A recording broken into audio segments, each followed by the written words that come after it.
Alors on a expliqué ce que l'on entendait par primitive d'une fonction petit f sur un intervalle grand I.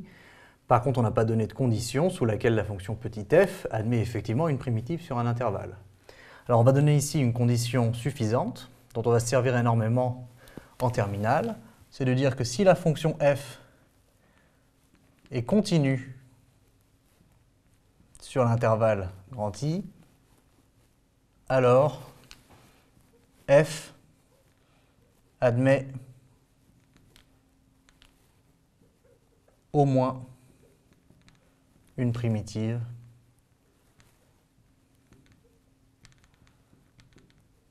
sur grand I.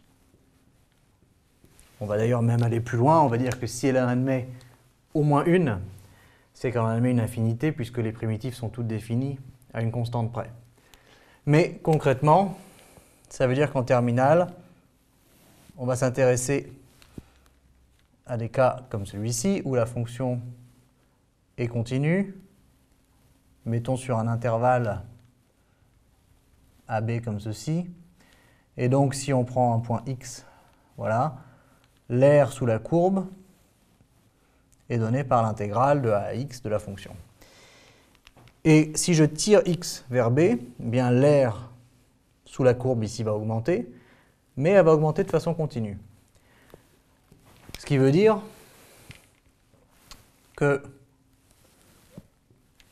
on va se limiter à des fonctions qui sont continues et on ne traitera pas le cas des fonctions qui présentent une discontinuité en un point, mettons point x0, parce que si on a a ici et b ici, eh bien au niveau de l'aire sous la courbe, jusqu'à x0, pas de problème, puisque la fonction est continue sur ce segment, elle est même continue sur x0b.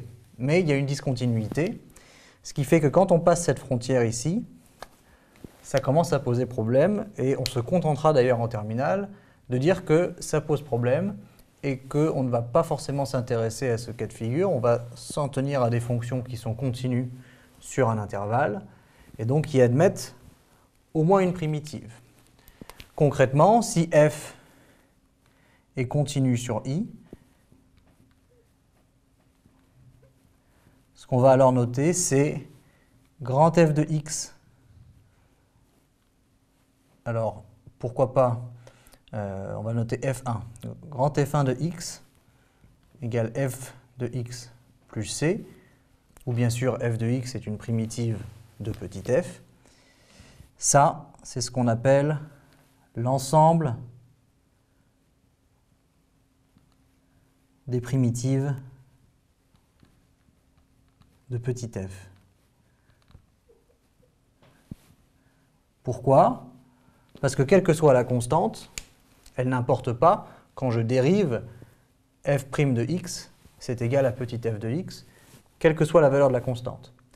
Ça veut dire que s'il y a au moins une primitive sur i, mettons que je l'appelle grand f de x, eh bien grand f de x plus n'importe quel réel est aussi une primitive, et j'ai donc une infinité de primitives, et l'ensemble des primitives, c'est l'ensemble des fonctions de la forme f1 de x, c'est-à-dire f de x, plus n'importe quelle constante réelle. Voilà. À titre d'exemple, si on veut faire un petit cas d'application, on peut prendre une fonction très simple, f de x égale x2. Aucun doute que cette fonction est continue sur R.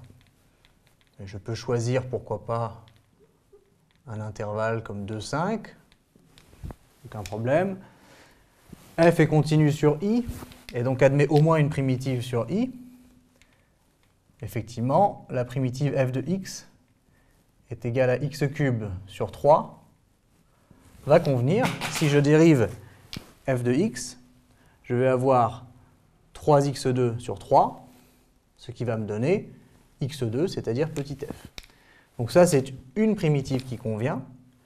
Maintenant, n'importe quelle primitive de la forme x³ sur 3 plus une constante c réelle va convenir. Et donc ça, c'est bien l'ensemble des primitives de petit f sur l'intervalle I, intervalle sur lequel petit f est bien évidemment continu.